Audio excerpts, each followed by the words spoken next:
The wind was a blade against Sarenvale's skin, sharp and merciless. Each gust stole what little warmth her threadbare cloak offered, leaving her bones aching with a familiar, deep-seated chill. It was a cold that had lived inside her for years, long before this bitter winter had descended upon the northern ridge. She pulled the hood lower, a futile gesture against the swirling snow that clung to her white lashes and melted on her pale cheeks. Her hair, the color of fresh snow itself, was indistinguishable from the blizzard around her, making her feel even more like the ghost everyone had always claimed she was. This journey was madness, she knew. Trespassing on the lands of the Blackwood Pack, the very pack that had cast her out, was a death sentence. But it was the anniversary, the day the world had cracked open and swallowed her whole, and she had a promise to keep. A silent vow made to the 2 stone markers that were all she had left of a life before the whispers, before the shame, her parents. The thought of them was a dull ache, a phantom limb that throbbed with memory. They had loved her unconditionally, had called her their little moonbeam, their winter miracle. They had never looked at her pale skin, her crimson-tinged eyes, and seen a curse. They had seen only their daughter, but their love had not been enough to shield her from the world, or from the rogue attack that had stolen them from her when she was just a child.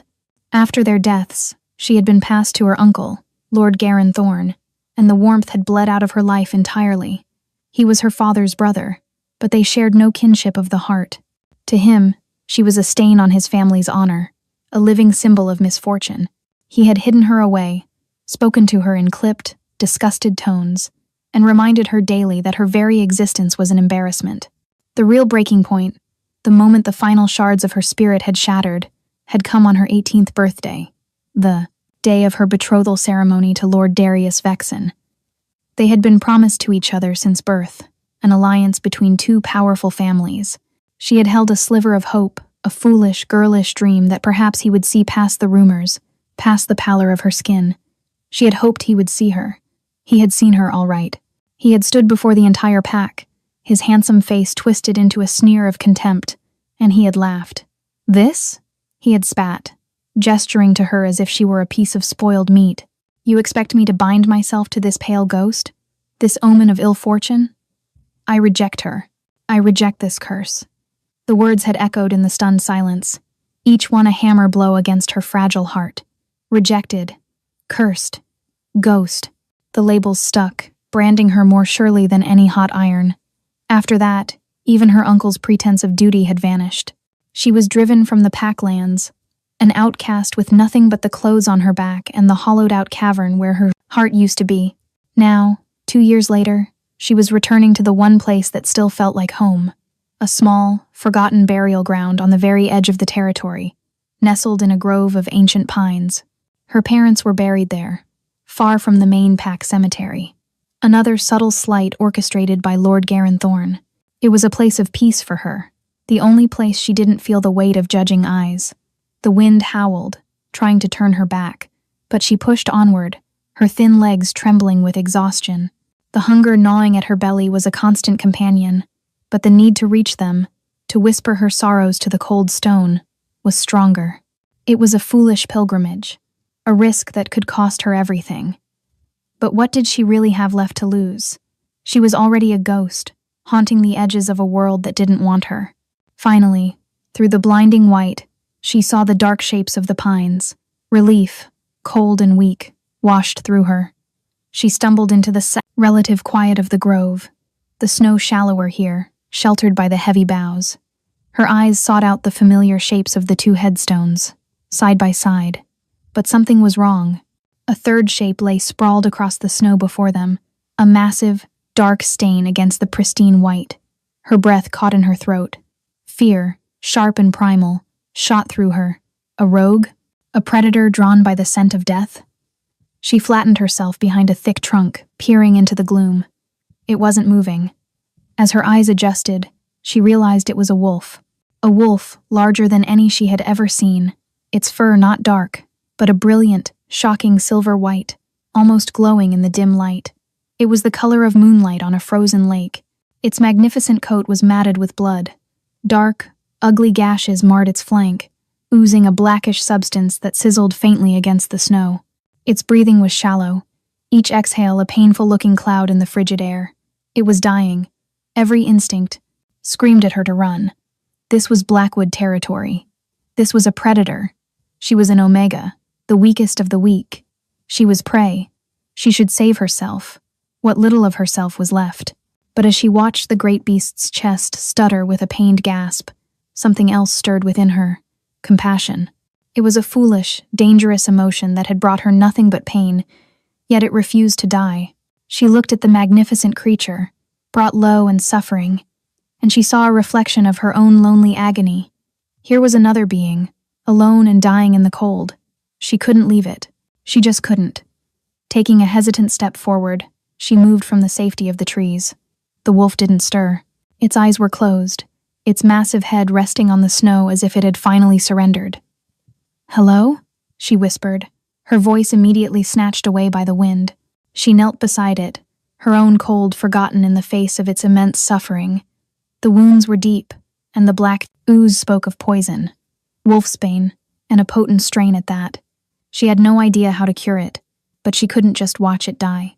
Without a second thought, she unwrapped the thickest part of her cloak, the one piece of quality wool her mother had woven for her, and began tearing it into strips. Her hands, numb with cold, fumbled with the fabric. "I don't know if this will help," she murmured to the unconscious wolf, her voice soft and shaky. "But it's all I have." She gently cleaned the edges of the wounds with snow, her touch as light as a falling feather. The wolf flinched in its sleep, a low growl rumbling in its chest, but it did not wake. She took the strips of her cloak and began to bind the wounds, tightly enough to staunch the bleeding, but not so tight as to cause more pain. As she worked, the loneliness that was her constant shadow pressed in, and she found herself talking, the words spilling out in a quiet, desperate stream. "You're so beautiful," she whispered, her fingers brushing against the surprisingly soft, silver-white fur. "They call me a ghost because of my hair. The color of bad luck, they say.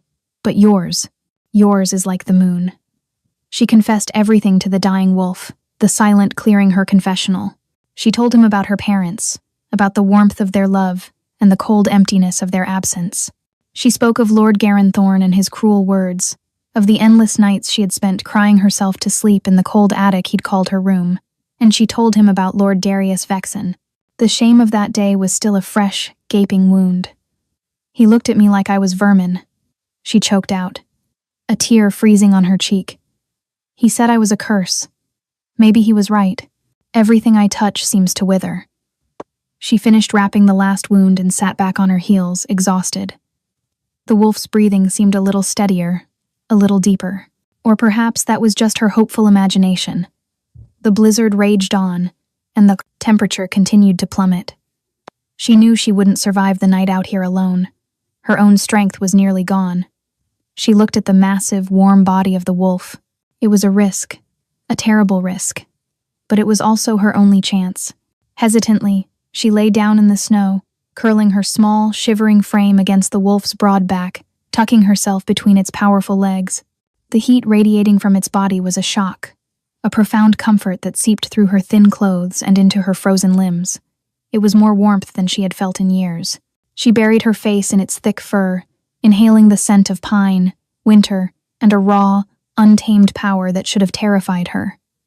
Instead, it felt like a strange sort of sanctuary. "At least," she whispered into the fur, her eyelids growing heavy, "we won't die alone." With that final, desolate thought, Saren Vale surrendered to the encroaching darkness, her small, pale form nestled against the silver giant, two outcasts weathering in the storm together. Saren Vale awoke to a world of jarring silence. The wind had died, and the dawn light filtering through the pines was a soft, pearly gray. For a moment, she was disoriented, her body stiff and cold but alive. The heat source she'd clung to all night was still there, a steady, living furnace against her back. Then she heard it, the crunch of heavy paws on snow, a sound that sent a spike of pure adrenaline through her veins. She scrambled up, her heart hammering against her ribs. They were surrounded. At least a dozen wolves, enormous and dark-furred, stood in a loose circle around the clearing. They were not rogues. They were warriors, disciplined and alert, their pelts marked with an insignia she didn't recognize. A silver wolf's head howling at a full moon. Fear, cold and sharp, seized her. They had found her, trespassing. The penalty was death. She looked at the silver wolf, still lying motionless on the ground. Were they here for him? To finish the job the poison had started? A man stepped forward from the ranks of wolves. He was tall and broad-shouldered, his face a roadmap of old scars, and one eye was a milky white. He radiated authority. This was their alpha.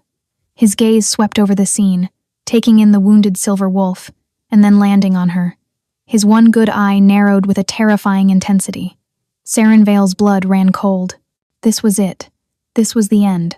But a strange, protective instinct, born in the shared vulnerability of the night, surged through her. She did the most foolish thing she had ever done in her life. She moved to stand between the scarred alpha and the silver wolf, spreading her arms as if her frail body could possibly shield the colossal creature behind her. "Don't hurt him," she pleaded, her voice barely a whisper. "He's already dying." The scarred alpha, a warrior she would later come to know as Commander Rogar Fenwin, stared at her, his expression unreadable. He didn't seem angry, but rather confused. He took another step forward, and she flinched, bracing for the blow. But he ignored her completely. His eyes, and the eyes of every warrior present, were fixed on the silver wolf. To her utter astonishment, Commander Rogar Fenwin dropped to one knee in the snow. One by one, the other warriors followed suit, bowing their heads in a gesture of profound reverence. What was happening? Who was this wolf that commanded such loyalty from these fearsome soldiers? The air in the clearing began to crackle with an unseen energy. It shimmered around the silver wolf, a visible distortion like heat haze rising from summer asphalt. A low groan came from the wolf, a sound of immense effort and pain. Saren Vale watched, frozen in place, as its form began to shift. Bones cracked and reformed, limbs elongated, and the silver fur receded, melting away to reveal pale skin. It was a transformation, but unlike the swift, almost seamless change she was used to seeing, this was agonizing, forced. Where the magnificent beast had lain, a man now knelt on all fours, his head bowed, his body trembling. He pushed himself up slowly, unsteadily, to his full height, and Saren Vale forgot how to breathe. He was the tallest man she had ever seen, with shoulders broad enough to carry the weight of the world. His body was a tapestry of lean, powerful muscle, crisscrossed with scars both old and new. But it was his hair and eyes that held her captive. His hair was the same color as his wolf's fur, a stunning, ethereal silver white that fell to his shoulders. And when he finally lifted his head, his eyes met hers.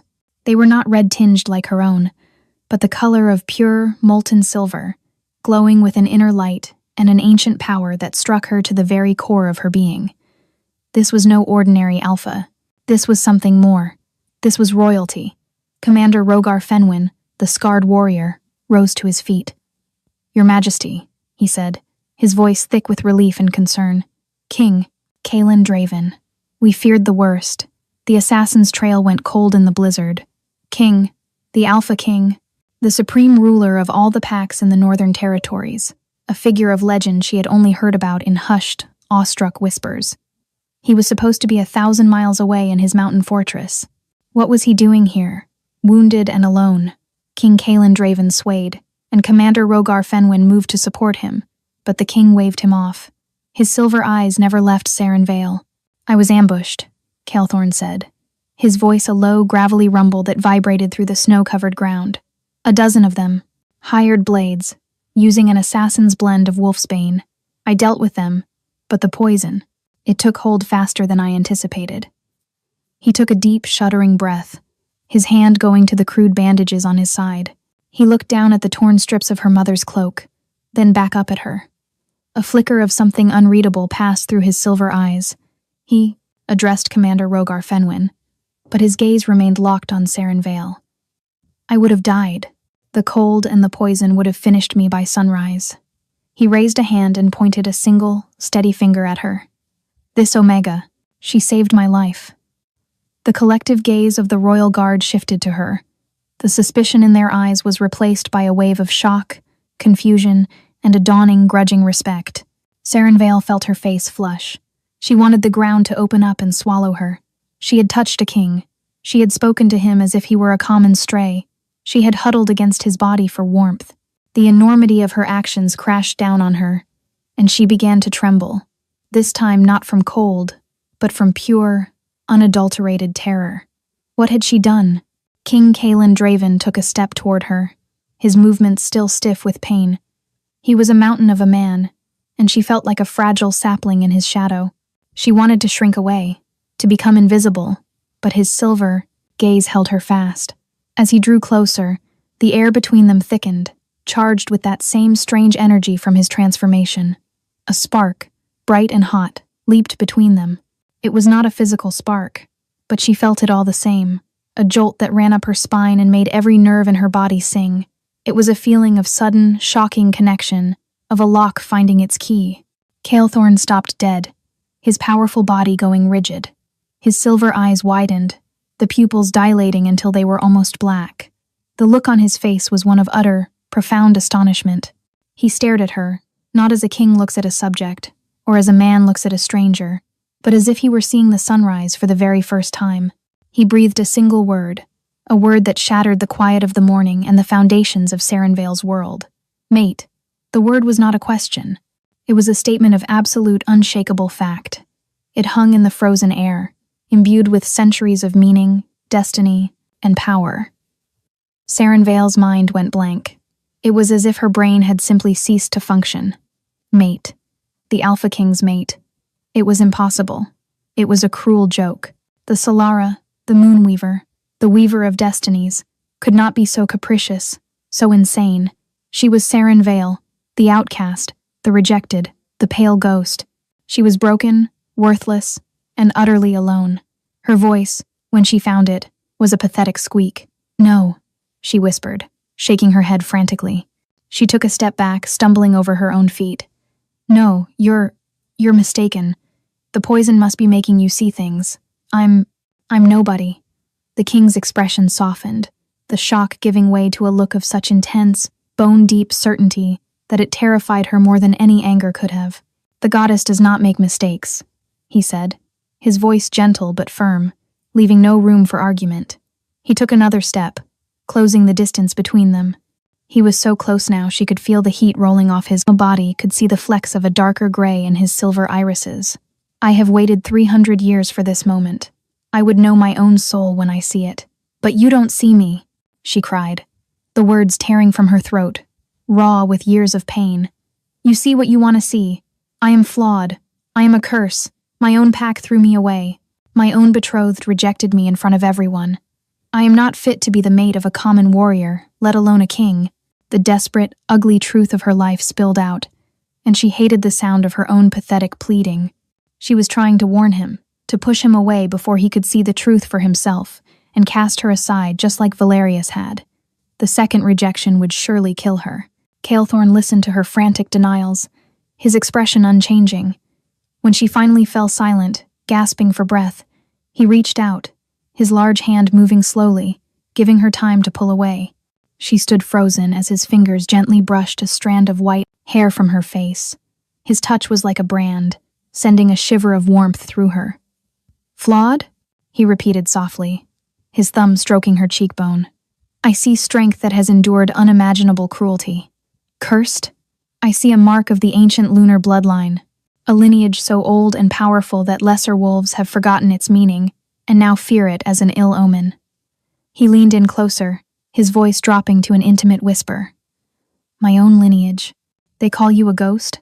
Then we shall be ghosts together. He straightened up, his silver eyes blazing with a conviction that stole the air from her lungs. You say you were rejected. The fool who cast you aside did not reject you. He rejected a gift from the goddess herself. He threw away the moon because he was too blind to see its light. He turned his head, his commanding gaze sweeping over his stunned warriors. His voice rose, no longer soft and intimate, but filled with the booming authority of a king making a royal decree. Hear me. This is Sarenvale, my fated mate. From this day forward, she is your queen. The proclamation echoed through the silent grove. The royal guards, to a man, dropped to one knee again, but this time, their heads were bowed to her, to Sarenvale, the nobody, the outcast. You will show her every honor, every respect, Kael'thorne commanded. Her word is my word. Her safety is your sacred duty. Anyone who harms her, anyone who insults her, will answer to me." He turned back to her, the hardness in his face melting away once more. He saw the terror in her eyes, the utter disbelief warring with a tiny, fragile flicker of hope. "You are safe now," he said, his voice gentle again. "I swear on my life and my crown, no one will ever hurt you again." But his words of safety felt like the bars of a gilded cage slamming shut around her. Queen, mate, it was too much. The world tilted on its axis, the edges of her vision going dark. The cold, the hunger, the shock, it all crashed down on her at once. Her knees buckled, and she collapsed, pitching forward into the darkness. The last thing she remembered being the feel of strong, steady arms catching her before she hit the ground. Saren Vale drifted back to consciousness slowly, as if surfacing from a deep, dark ocean. The first thing she registered was warmth, a profound, all-encompassing warmth that seemed to soak into her very bones, chasing away the permanent chill that had been her companion for years. She was lying on something impossibly soft, nestled under layers of what felt like velvet and fur. The air smelled of beeswax, old parchment, and dried lavender. It was a scent of comfort and peace. She cracked her eyelids open, wincing at the soft light of a roaring fireplace that cast dancing shadows across a high, vaulted ceiling. She was in a bed larger than the entire hovel she had been calling home. Carved wooden posts reached toward the ceiling, draped in heavy, forest green curtains. This was not a healer's tent or a guard's barracks. This was a room fit for royalty. Panic flared in her chest, and she sat up abruptly. The room spun for a moment, and a wave of dizziness washed over her. A gentle hand pressed against her shoulder, easing her back down against the pillows. "Easy, my lady," a soft, feminine voice said. "You have been through a great ordeal." Saren Vale turned her head to see a kind-faced, middle-aged woman sitting in a chair beside the bed. The woman had warm brown eyes and streaks of gray in her braided hair. She wore the simple but well-made dress of a high-ranking servant. "My name is Miran Holt," the woman said with a small smile. "I am the head cook, but the king has asked me to look after you." The king. The words brought the memories of the snow-covered clearing rushing back. The silver wolf. The transformation. Mate. Queen. It hadn't been a dream. "Where am I?" Saren Vale whispered, her throat dry. "You are in the king's palace, in the Sunstone Citadel," Miran Holt replied, offering her a goblet of water. Saren Vale drank greedily, the cool liquid a balm to her parched throat. "His Majesty brought you here himself." Miran Holt's eyes held a mixture of awe and curiosity as she looked at Saren Vale. The news of the king's fated mate, a pale, unknown Omega found half frozen in the woods, had surely spread through the palace like wildfire. Saren Vale shrank back against the pillows, feeling the weight of 1,000 unseen eyes on her. She felt like an imposter, a stray dog brought into a temple. The fine linen sheets felt alien against her skin, the opulent room a mockery of her entire existence. Over the next few days, Saren Vale lived in a state of suspended disbelief. She was treated with a deference that was both unnerving and deeply uncomfortable. Servants bowed to her. Guards nodded respectfully as she passed. Miran Holt brought her trays of delicious, nourishing food that made her want to weep after years of scavenging for scraps. She was given beautiful clothes, soft wool dresses, warm fur-lined cloaks that felt like costumes on her thin frame. She saw her reflection in a silver mirror and barely recognized the girl staring back. Her face had more color, her eyes were clearer, but she still felt like the same broken, worthless Omega on the inside. King Kalen Draven was the soul of patience. He seemed to understand her fear and fragility. He did not press her, did not demand she accept her new role or the bond that hummed between them like a living current. Instead, he gave her space, but he was always a steady, reassuring presence. He would invite her to walk with him in the vast, snow-dusted palace gardens. During these walks, he spoke not of their bond or of her duties as queen, but of simple things. He pointed out the different species of winter-blooming roses his mother had cultivated centuries ago. He told her about the ancient history of the Citadel, its stones laid by the Lokins, first wolves to settle these mountains. He talked about his own life, of the loneliness of his long reign. He confessed that he had begun to believe the Solara, the Moonweaver, had forgotten him, that he was destined to rule alone forever. and he talked about their shared trait, the silver-white hair and pale skin. In the old tongue, he explained one afternoon as they stood before a frozen waterfall. Our kind were called the Luanir the moon touched. It was believed we were born with a fragment of the moon's spirit in our souls. It was a sign of great wisdom and compassion. It was only in the last few centuries that fear and superstition twisted it into a curse. He reached out and gently touched a lock of her white hair. It is not a curse, Sarenvale. It is a crown. His words were a balm on a wound she hadn't even realized was still festering. For the first time, she looked at her own reflection and didn't see a flaw, but a flicker of the magic he spoke of. Yet the fear remained, a stubborn, deep-rooted weed. His kindness felt conditional, his patience finite. The ghost of Valerius's sneering face was always at the edge of her thoughts. How long before Kael'thorne realized his mistake? How long before he saw the scared, broken Omega beneath the fine clothes and decided she wasn't worthy? The mate bond pulled at her, a constant, gentle pressure on her heart, urging her to trust, to accept, to lean into the safety he offered. But her fear was a shield, forged in years of pain and rejection. She couldn't bring herself to lower it. She was terrified that the moment she did, he would strike, and the blow would be the one from which she would never recover. So she remained hesitant, quiet, and distant, trapped in a gilded cage of her own making, unable to believe that she was truly, finally, home. The delegation arrived on a crisp, clear morning a week after her arrival. Sarenvale was in the great library, a cavernous room filled with the scent of old books and crackling firewood, when she heard the commotion in the main hall. Kael'thorne had encouraged her to explore the palace, to treat it as her own home, though the concept was still alien to her. Curiosity piqued. She peeked out from behind a towering shelf of scrolls. A group of wolves from a visiting pack were being announced by the royal herald, Thalen Crown. They were here to pay their annual tribute and deliver reports. Her blood turned to ice in her veins when she saw their banner, the snarling black wolf on a field of gray. It was the sigil of the Blackwood Pack. Her heart began to pound a frantic, terrified rhythm against her ribs. She saw him immediately. Her uncle, Lord Garin Thorne, stood at the head of the delegation, his face set in its usual stern, disapproving lines. And beside him, looking arrogant and self-important in his formal attire, was Lord Darius Vexen. The sight of them stole the air from her lungs. This was her worst nightmare realized. They were here, in her sanctuary. She instinctively recoiled, melting back into the shadows of the library, her mind racing. She had to hide. If they saw her, what would they do? What would they say? They would expose her. They would tell the king what she truly was, a rejected, worthless Omega. And then he would see. He would see the truth and cast her out, just as they had. She tried to slip away, to find a back corridor that would lead her back to the safety of her chambers. But it was too late. Kael'thorne strode into the hall from the throne room, his presence immediately commanding the attention of everyone present. He nodded a formal greeting to the delegation, his silver eyes cool and assessing.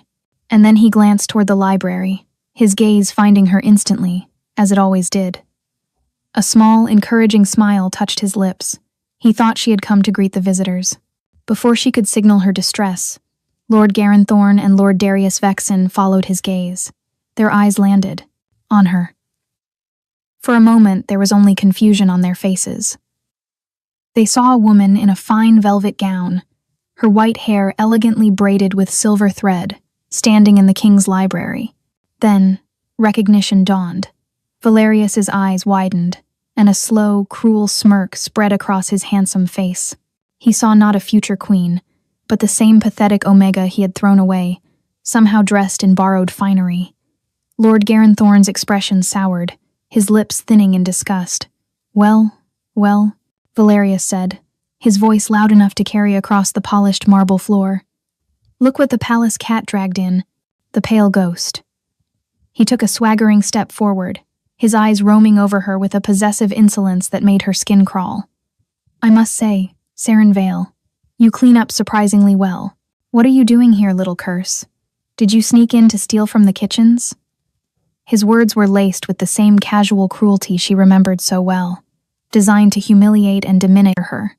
She felt herself shrink, the familiar shame washing over her in a suffocating wave. She wanted to be invisible. She wanted to die. Lord Garin Thorne stepped forward, his voice dripping with false piety as he addressed Calethorn, though his eyes were fixed on Saren Vale with cold fury. "Your Majesty, I must apologize for this creature. She is a disgrace from our pack, an outcast we banished for her own good. She has a habit of wandering where she does not belong." Valerius took another step, his smirk widening as he reached for her arm. "She is still Blackwood property, technically," he sneered. "Whatever trouble she has caused, we will deal with her. You will come with us now, Omega." He saw her as nothing more than a stray to be collared and dragged away. His fingers were about to close around her wrist when a blur of motion intervened. Calethorn moved with a speed that was terrifying. One moment he was by the throne, the next he was standing in front of Saren Vale, his body, a solid, immovable shield. He caught Valerius's wrist in a grip of iron. The crack of bone was sickeningly loud in the suddenly silent hall. Valerius screamed, a high-pitched sound of shock and agony. "You will release my mate," Calethorn said. His voice was not loud. It was a low, deadly growl, colder than any winter wind, and it promised death. He squeezed, and Valerius fell to his knees, his face white with pain. At that moment, Calethorn unleashed his alpha aura. It was not the casual pressure of a dominant wolf. It was the full, unrestrained power of an ancient king. It crashed down upon the hall like a physical weight, a force of nature that buckled the knees of every member of the Blackwood delegation. Lord Garin Thorn collapsed to the floor, gasping for air, his face a mask of terror as he finally understood the gravity of his mistake. Calethorn's silver eyes, blazing with a fury that was truly terrifying, were locked on Valerius. "You dare!" he hissed the words, vibrating with power. "To lay your filthy hands on your queen?" He shoved Valerius away, sending him sprawling on the floor. "You speak of curses? The only curse here is your own monumental stupidity. The Solara, the Moonweaver, gifted you with a treasure beyond measure, and you were too arrogant and too blind to see it. You cast away the moon and settled for dust." He turned his wrathful gaze on Lord Garin Thorn, who was trembling on the marble. "And you, who were sworn to protect her, you tormented her. You called her a disgrace. You are the disgrace. You are a stain on the honor of the Alpha title." He drew himself up to his full, imposing height, the very air seeming to bend to his will. "This is my decree," he boomed, his voice echoing off the stone walls. "The Blackwood pack is on notice. You will return to your lands and remove these two from all positions of power. They will live out their days as the lowest of Omegas, stripped of all rank and privilege. If I ever hear that Saren Vale's name has been spoken with anything but the utmost reverence in your territory, I will not send a warning. I will send an army, and I will wipe your pathetic pack from the face of this earth." He looked down at the groveling, humiliated wolves. "Now get out of my sight." Scrambling like beaten dogs, Marius and Valerius, clutching his broken wrist, crawled and stumbled their way out of the great hall, their delegation scurrying after them. The hall was silent once more, the oppressive weight of the king's aura slowly receding. And in that silence, a single sound could be heard, a soft sob. Saren Vale stood where Calethorn had shielded her, tears streaming down her face, but they were not tears of fear or shame. They were tears of profound, earth-shattering relief. The walls she had built around her heart, the shield of fear she had carried for so long, had not just cracked. They had been utterly obliterated by the force of his fury, by the ferocity of his defense. He had not believed them. He had not cast her out. He had stood before her tormentors and called her a treasure. He had called her his queen. He had defended her. For the first time in her entire life, someone had fought for her.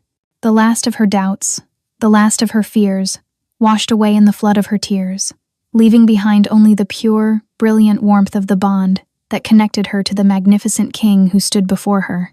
As the last of the Blackwood delegation scrambled from the hall, Calethorn's rigid posture softened. The terrifying king vanished, and in his place was the man who had spoken to her of winter roses. He turned to her, his silver eyes filled with a fierce, protective tenderness. He saw her tears, and a flicker of concern crossed his face. He reached for her, his movements gentle, and pulled her into his arms. This time she did not flinch. She did not pull away. She collapsed against him, burying her face in the hard warmth of his chest, her hands clutching his tunic as if he were the only solid thing in a spinning world. He held her, one hand stroking her hair, the other resting securely on the small of her back, simply letting her cry. He was her anchor in the storm, her shield, her sanctuary.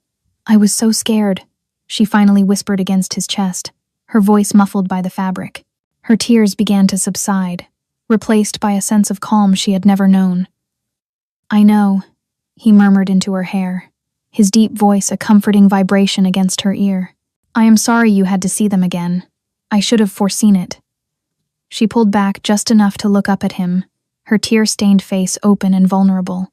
The fear was gone from her eyes, replaced by a dawning wonder and a certainty that felt as deep and true as the earth beneath her feet.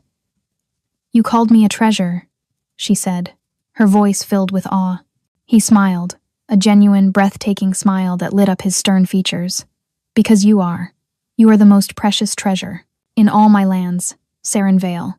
Taking a deep, shuddering breath, she met his gaze, her own crimson-tinged eyes clear and resolute. The hesitation was gone. The internal conflict was over. All that was left was the undeniable truth of the bond that pulsed between them, a living, breathing entity of light and warmth. "I accept," she said, her voice quiet but strong, ringing with a newfound confidence. "I accept the bond, Kael'thorn." She saw the immense tension he had been carrying in his powerful shoulders finally dissolve. A wave of profound relief washed over his face, so potent it was almost tangible. "I choose you," she added, the words feeling more right than anything she had ever said. She needed him to know this wasn't just fate or destiny for her. It was a choice, her choice. His silver eyes shone with a joy so intense it stole her breath. "And I," he said, his voice thick with emotion, "will spend every day of my long life proving you made the right choice." He gently cupped, her face in his large, warm hands, his thumbs stroking the tears from her cheeks. He looked at her as if she were the most beautiful, miraculous thing he had ever seen. He lowered his head, his gaze never leaving hers, giving her every chance to turn away. She did not. She leaned into his touch, rising on her toes to meet him. Their lips met, and the world fell away. It was not a kiss of frantic passion, but of deep, resonant homecoming. It was the feeling of a fractured soul being made whole, of a wanderer finally finding their way. A brilliant, golden light exploded behind her eyes, the mate bond sealing itself between them, a permanent, unbreakable connection. It was fire and lightning, peace and sanctuary, all at once. In his kiss, she was no longer the outcast, the ghost, the curse. She was loved, she was cherished, she was queen. The weeks that followed were a blur of joy and discovery. The official mating ceremony was a grand affair, celebrated throughout the kingdom. Wolves from every allied pack came to pay their respects, their eyes filled not with pity or scorn, but with genuine reverence for the king's chosen. Saren Vale stood beside Kael'thorn on the great balcony of the citadel, no longer hiding in the shadows but bathed in the warm light of the Sunday. Dressed in gowns of silver and white that no longer felt like a costume but like her own skin, she was not the pale ghost of her past.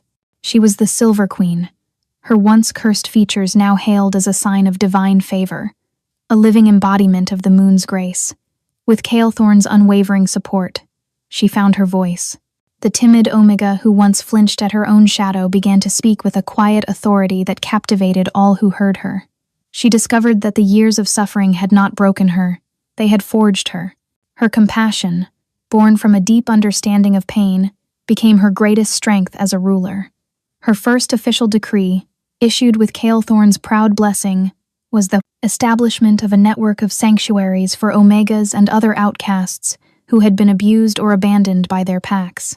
She used her new power not for revenge, but for protection, ensuring that no one else would ever have to suffer the loneliness and despair that she had endured.